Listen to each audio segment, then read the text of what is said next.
He ignored me on every Father's Day for 20 straight years. I didn't get a call. I didn't get a card. I didn't even get his silence. I got his absence.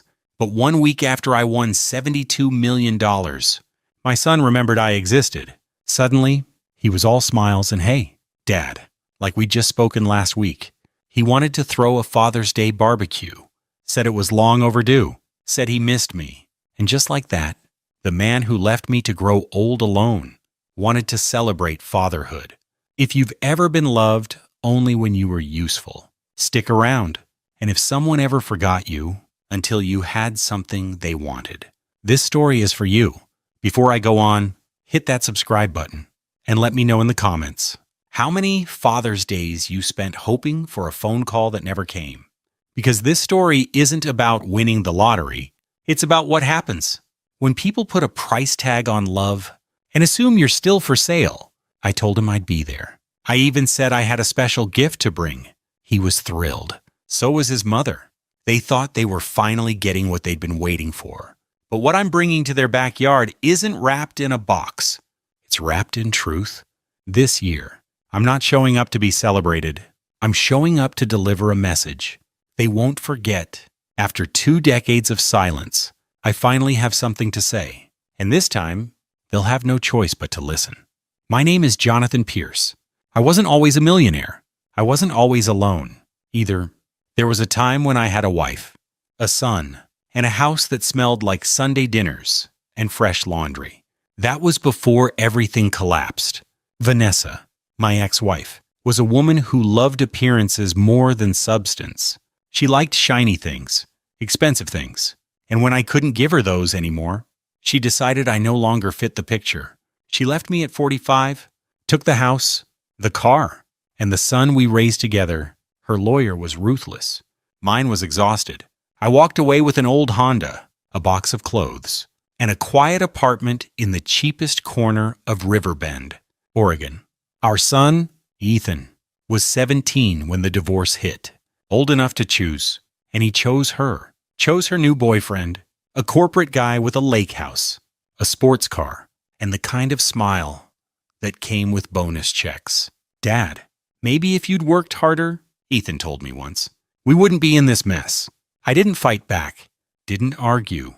How do you explain to your child that doing your best wasn't enough to keep your family intact after they left? I still tried birthdays, graduations. I sent cards, gifts, notes all returned unopened. I called and left messages no one ever returned. Each year, Father's Day came and went like a ghost. I would sit by the window with a mug of lukewarm coffee, telling myself maybe next year, but next year never came. 3 years after the divorce, I had heart surgery, alone. No flowers, no visitors, just the beep of machines and a nurse named Kelly who held my hand before they put me under. That was the lowest point. But even rock bottom has a floor. I was still an accountant back then, underpaid, overlooked, but I had one thing left, my mind. And I started using it while others binge-watched TV or drowned in bitterness. I read books on real estate, finance, and market patterns. I clipped foreclosure listings from the Riverbend Tribune. I drove to properties no one wanted and saw potential where others saw failure. I bought my first duplex with every penny I had. Nights were spent scraping old paint, fixing plumbing, and sanding floors. It was hard, lonely, but it was mine. 6 months later, I had tenants. A year after that, I bought another house, then another.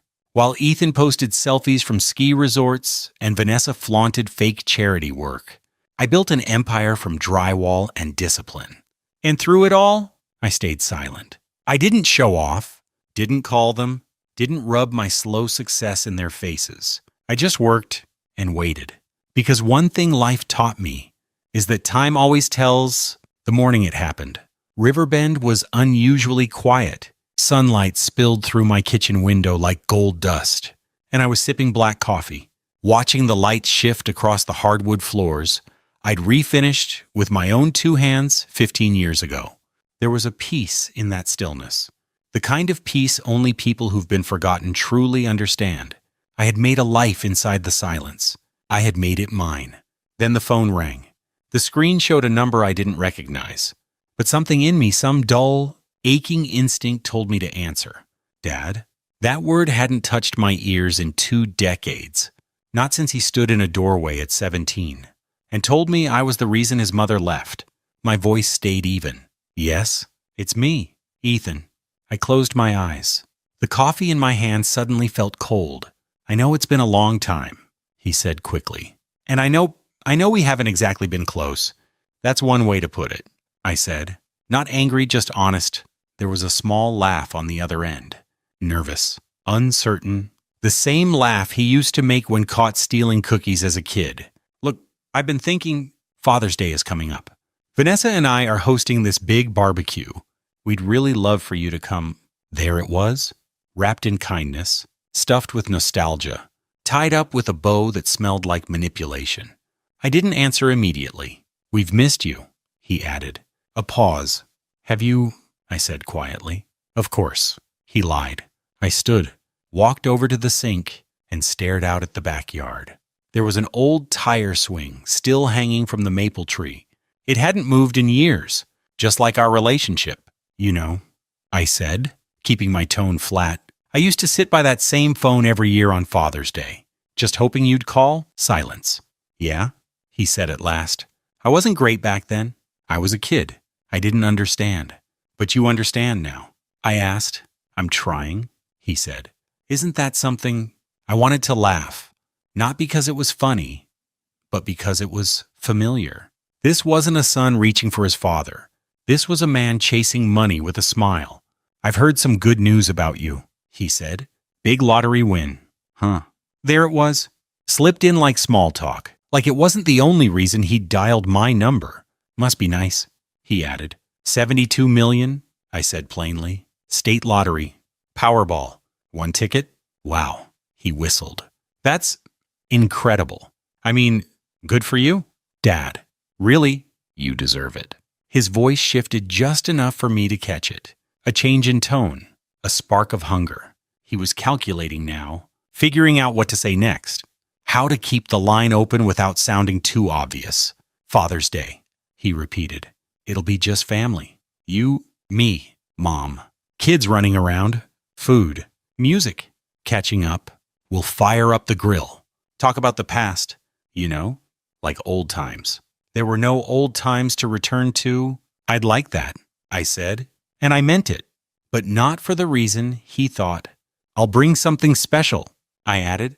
A surprise. Oh, he laughed. Now I'm curious.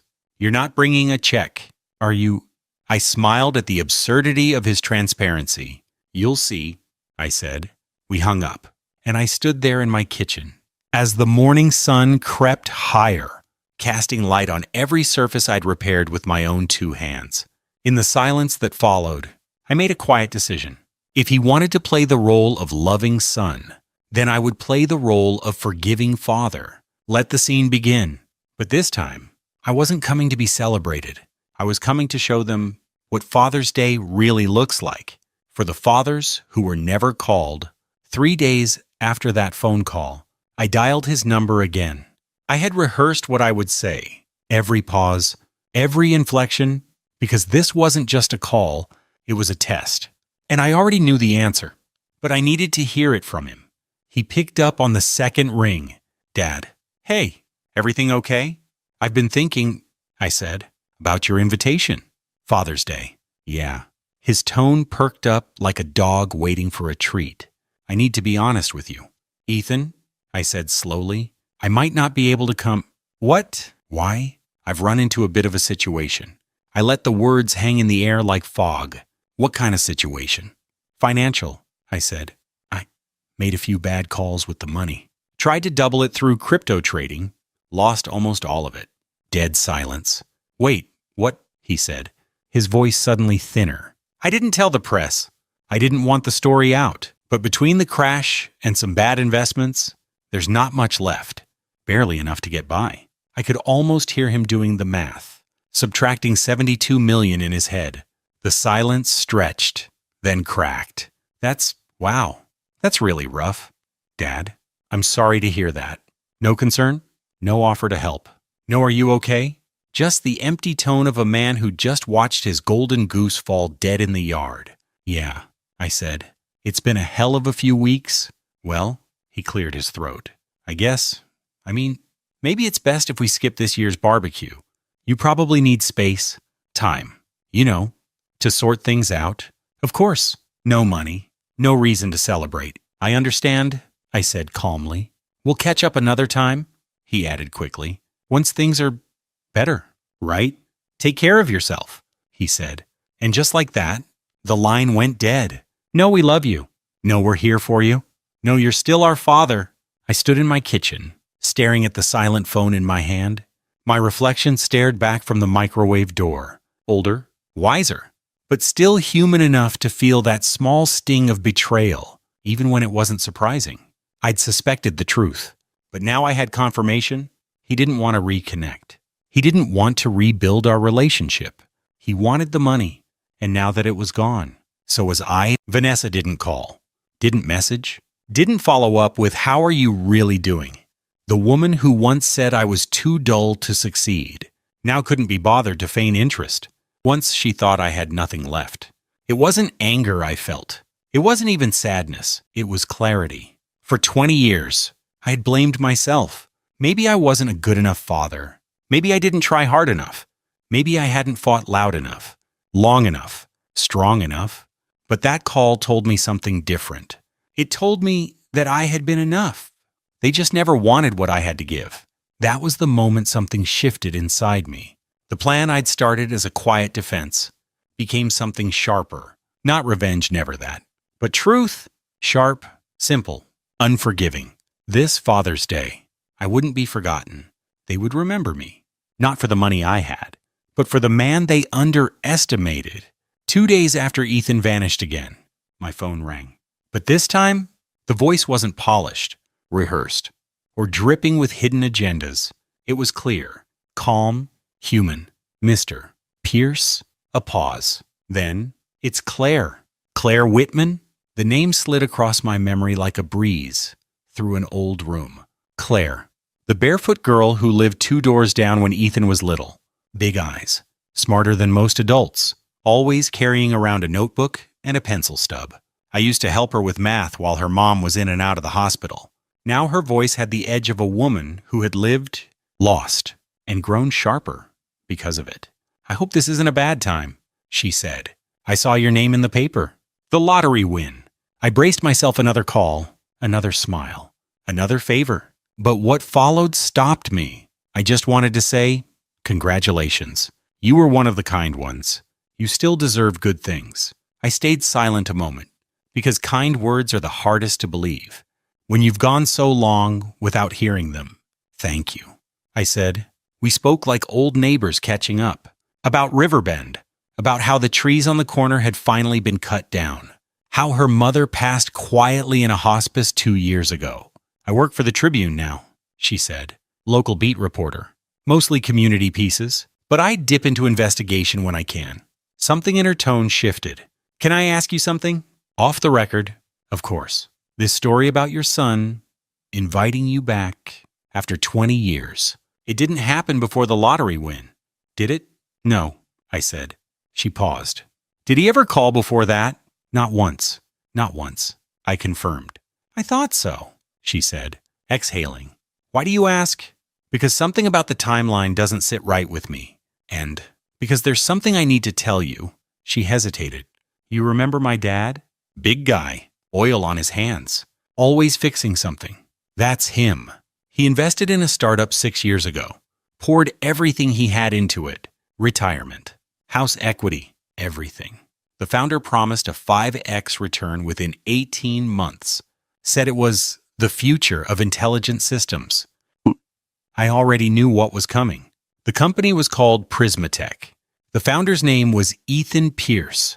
My chest didn't tighten, it locked. I didn't realize until I saw the name in the headline last week. Local lottery winner's estranged son reaches out for Father's Day. I leaned back in my chair, staring at the ceiling, as if the truth could be less painful if I looked away from it. Claire continued, her voice quieter now. My dad kept believing it would bounce back, kept making excuses for the delays. But Ethan disappeared, changed numbers, shut down the website, left nothing but promises and broken families. I closed my eyes. He died 2 years ago, she added. Heart failure. They said, but honestly, I think the real cause was hope. That sentence cracked something in me. I'm sorry, I whispered. I'm not telling you this to get even, she said. I'm telling you because I want to help and because I think maybe you and I are standing in the same kind of silence. She was right. We were both children of men who were failed by the same son. Claire, I said, steady now. You don't owe me anything. I disagree, she said. You gave me stability when mine was falling apart. Helped me believe the world still had good people in it. Let me return the favor. A beat of silence passed. I've already started digging, she said. Your ex-wife has a GoFundMe campaign for stage 3 ovarian cancer, but there's no medical record in Riverbend or Portland showing she's in treatment. She posted photos from a chemo center, but they were lifted from a stock image database. Of course she did. And Ethan? I asked. Still playing the game. There are whispers of a new venture, unregistered. Private investors only, no product, no timeline, just cutting-edge AI and massive upside. She paused again. I've contacted 3 families who lost money in the last 2 years. One mortgaged their home. Another borrowed against college savings. They're all ready to talk. I felt my jaw tighten. Not with rage, with purpose. What do you need from me? I asked. Just your story, she said. And your trust? You have both. Her voice steadied. Then we're going to show them what real truth looks like. And for the first time in 20 years, I felt something rise in my chest that had almost died completely. Claire didn't waste time. Within 48 hours, she had uncovered more about Vanessa Pierce than her neighbors had seen in 20 years. The GoFundMe campaign had raised over $70,000. It was full of heartbreaking updates. Day 12 of chemo. Feeling weak, but fighting? Day 21. Insurance denied another treatment. Please share. There were selfies of her in scarves, sitting in a recliner with an IV pole beside her.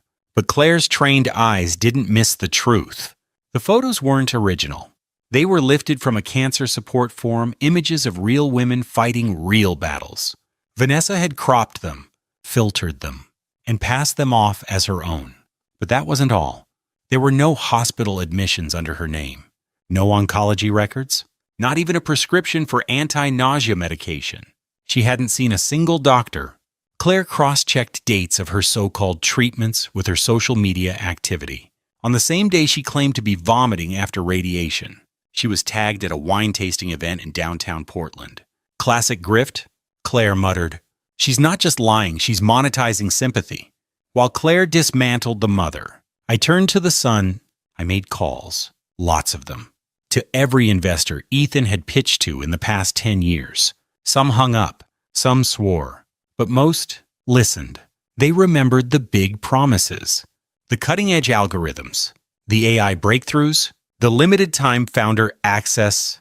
They remembered the glossy brochures, the fake prototypes, the LLCs that vanished overnight, and most of all, they remembered losing their money. I put in 25 dias. Narulnin, said one retired teacher from Boise. Gone in 3 months. He never answered a single email after that. He told me we'd be on the ground floor of the next Amazon.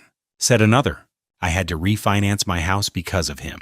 I collected every story. Claire verified each claim, cross-checked it with bank statements, emails, and LinkedIn timelines. We built a timeline year by year of Ethan's entire fraudulent portfolio. By the end of the week, we had a war chest of truth, 75 pages of documentation, screenshots, bank records, donor lists, forum posts, video clips, even a secretly recorded Zoom pitch where Ethan promised a 700% return to an elderly investor. Claire knew the right people. She handed the file to a contact at the state attorney's office.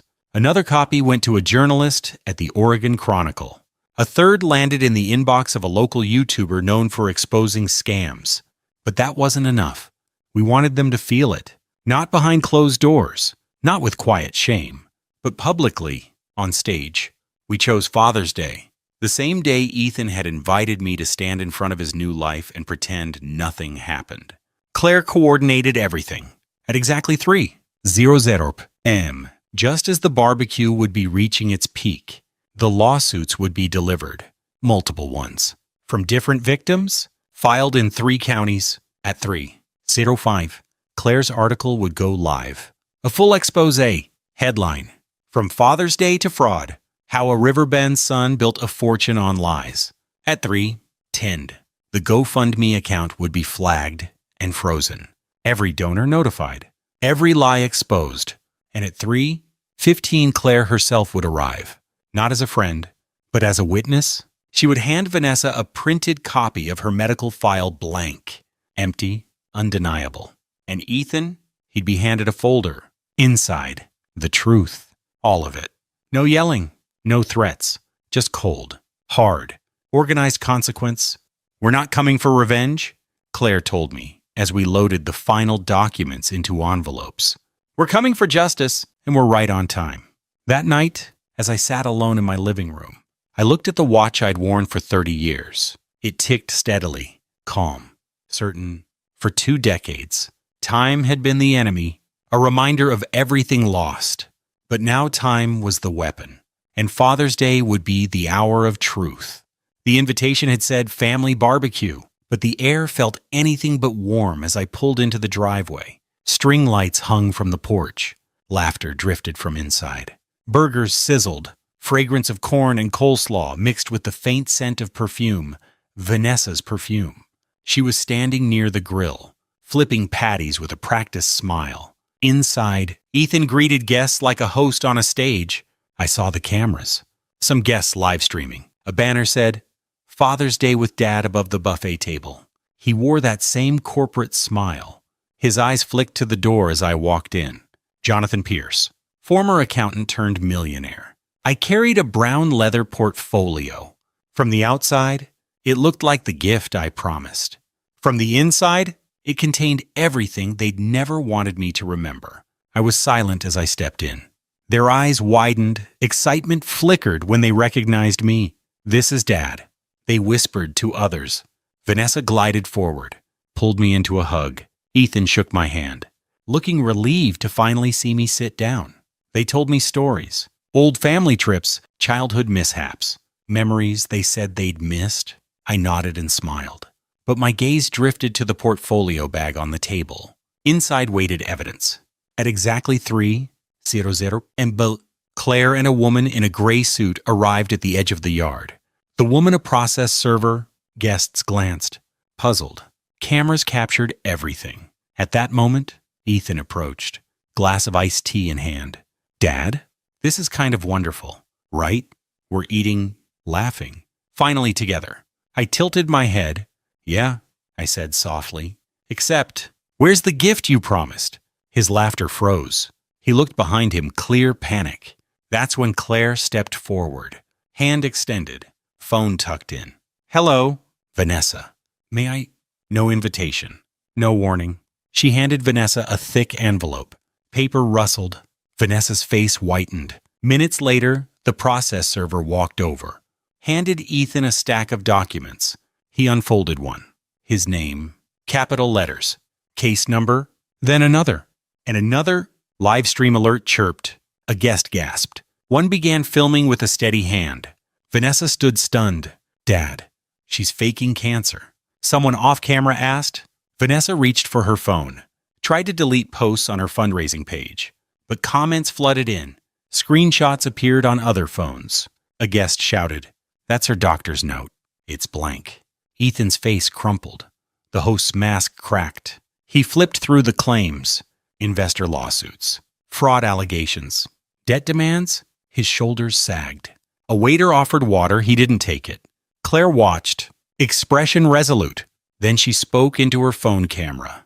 This is part of a full exposé from the Riverbend Tribune. All evidence has been submitted to the courts. Vanessa Pierce is being investigated for fraudulent charity claims. Ethan Pierce faces multiple civil suits for investment fraud. Whispers turned into silence. The livestream went viral in real time. Neighbors gathered at the fence. A man across the street hurried over with documents printed off his tablet. Children stopped playing. A drone hovered low over the backyard. I stood, opened my portfolio, retrieved a single paper, a printout of my messages. Christmas cards returned unread, voicemail transcripts, birthday texts unanswered. I laid it on the table. Vanessa shook. Ethan grabbed it, flipping through with shaking hands. Each line echoed 2 decades of silence. "What is this?" He choked. "This is what 20 years of Father's Day felt like," I said. No yelling, no theatrics. Just the moment truth collapsed their performance. Vanessa's eyes brimmed. Guilt, panic, disbelief. "You said you had cancer," a guest whispered. "How could you lie to all of us?" Ethan's voice cracked. I didn't know what else to do." "You lied to your father," I said. "You lied to your community. You lied to grieving families." He couldn't answer. Claire closed her phone and approached. "Your time to speak is over, Ethan. We've contacted the victims, the attorneys, the state. This is not over." A gavel symbol flashed on a guest's live stream overlay. Justice served. The invincible facade had shattered. By 3:50 p.m., the barbecue had ended. People spoke in whispers. Some angrily packed up and left. Guests recorded statements. Lawyers took notes. Lights flashed from reporters who'd arrived unnoticed. I slipped away, left my chair, didn't look back. On the drive home, I thought about the silence that now felt necessary, not between me and my past, but between me and those who never valued me. Claire's article went live minutes later. Headline: From celebrated Father's Day to public trial. How the millionaire dad exposed 2 decades of lies. Within hours, donations to Vanessa's campaign were being refunded. Her social media pages were closed or labeled fraud. Investor news sites had beaten the story across state lines. And Ethan, assets frozen. Lawsuits served. Public shame sealed. Later that night, Claire texted me, "Well done. You were bigger than this. Bigger than their performance." And I understood how true that was. They had staged a celebration. I staged justice. This was Father's Day, but not the one they'd imagined. The backyard had never been so quiet. The remnants of the Father's Day barbecue were gone, along with the last traces of false affection. Where laughter once echoed, only silence remained. But for Jonathan, that silence wasn't empty. It was peaceful. After 2 decades of carrying the weight of rejection, the air finally felt lighter. The fallout from the Father's Day confrontation had been immediate and far-reaching. Within 72 hours, Ethan was served formal indictments for fraud, wire transfers under false pretenses, and breach of fiduciary duty. Vanessa, on the other hand, faced public outrage and pending legal action for her cancer donation scam, which, after Claire's exposé, drew national attention.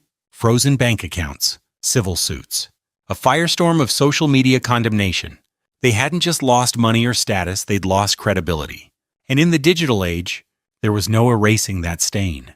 Claire's article, "The Price of a Father's Silence," went viral within days, shared by parenting groups, discussed in churches, and cited in forums about emotional healing. It touched a nerve across generations. The story wasn't just about betrayal. It was about the quiet endurance of a good man who'd refused to let bitterness define him. Her editor called it a modern-day parable. Others simply called it a family story that demanded to be heard.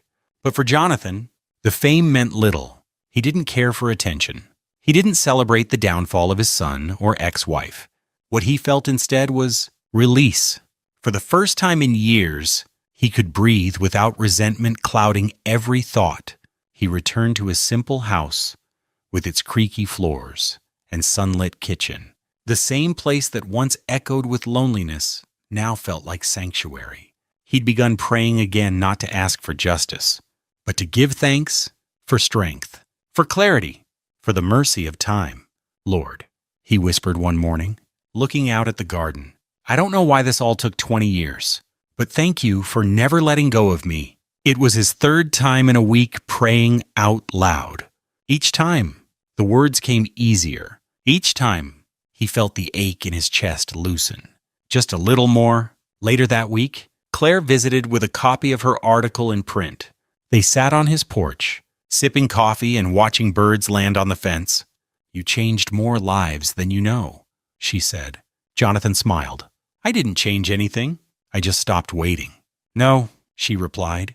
"You taught us what real forgiveness looks like." She handed him the article. On the back page was a letter from a reader. "Reading your story reminded me to call my father after 10 years. Thank you for helping me realize I still had time." Well, that line stuck with Jonathan. It reminded him that even pain, when shared, could be redemptive. He didn't feel like a hero. He still had moments when memories returned like echoes Nicholas's first steps, birthday cakes, the bike rides, and then the void. But those memories didn't sting like they used to. They had become gentle reminders of what love had once been, and what it could become again, if given the chance. The following Sunday, he walked into a community center near his neighborhood and signed up as a volunteer math tutor. The woman behind the desk, Olivia, smiled and said, "We've been needing someone like you." He taught twice a week, helping teenagers pass their exams, guiding single moms trying to finish their GEDs, and mentoring seniors who wanted to balance their budgets without fear. He wasn't just giving numbers, he was giving dignity. It was there, in that modest room with whiteboards and worn-out chairs, that Jonathan found purpose again. "God's timing is different than ours," he said once, helping a young man solve an equation. "Sometimes he delays the answer because he's teaching you how to listen first." It was the second time that week he'd spoken about God out loud. Claire's book deal came through 6 months later. She titled it A Father's Silence, One Man's Stand for Dignity. On the dedication page, it read, "For Jonathan Walker, the kind of father whose quiet saved more lives than loudness ever could."